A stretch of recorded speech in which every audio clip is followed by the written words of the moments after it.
हाय सगळ्यांना, संक्रांतीच्या खूप खूप शुभेच्छा.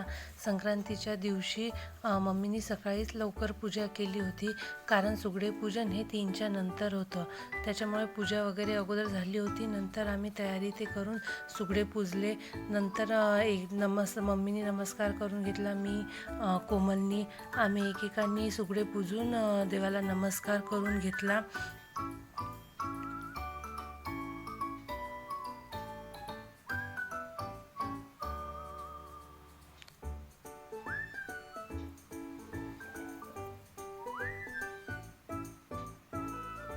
हे झाल्याच्या नंतर मग मी कोमल मम्मी आम्ही एकमेकींना हळदी कुंकू लावून तांदूळ आणि तिळांनी वसून घेतलं होतं. आणि नंतर मम्मीने आम्हाला सगळ्यांना तिळगुळ दिला होता. आणि आम्हाला कोमल, मला आणि राजवीला सप्तशृंगी माताच्या मंदिरात जायचं होतं. घराच्या जवळ श्री सप्तशृंगी देवी संस्थान आहे. तिथे कोमल, मी, राजवी आम्ही देवीला वाण घेऊन गेलो होतो. आणि वाण कसं सगळं उशिरा द्यायचं होतं, त्याच्यामुळे मंदिरात काही गर्दी वगैरे काहीच नव्हती. आम्ही तिघीच जणी होतो पहिल्यांदा. मग नंतर आम्ही छानपणे शांततेत आमची पूजा वगैरे झाली. दर्शनही चांगलं झालं आमचं. मग मी देवीला वाण दिलं, ओटी वगैरे भरली, सोनानी नमस्कार करून घेतला.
वाण देऊन झाल्याच्या नंतर मंदिरातही बऱ्याच बायका आल्या होत्या.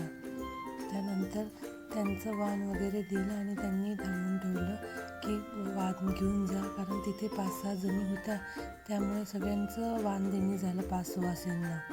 मग नंतर आम्ही आमच्या घराच्या जवळ शेजारी हरिहर महाराजांचं मंदिर आहे, तिथे आम्ही गेलो होतो.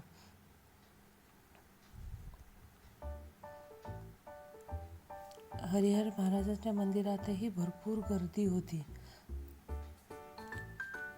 तिथे देवाला गेल्यावर वाण दिलं आणि तिळगुळ ते दिला. इथे शेजारच्या काकू, ताई ते पण आलेल्या होत्या.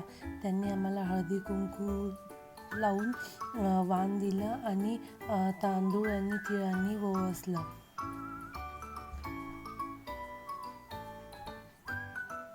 मंदिरात सगळेजण आल्यामुळे लगेच सगळ्यांच्याच 5 सुवासिनी मंदिरातच होऊन जातात.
डुगूला घरी ठेवलं होतं म्हणून आम्हाला पटकन जायचं होतं. मग शेजारच्या ताईंनी पण हळदी कुंकू ते दिलं, ववसलं, वाण दिलं. अशी झाली संक्रांत.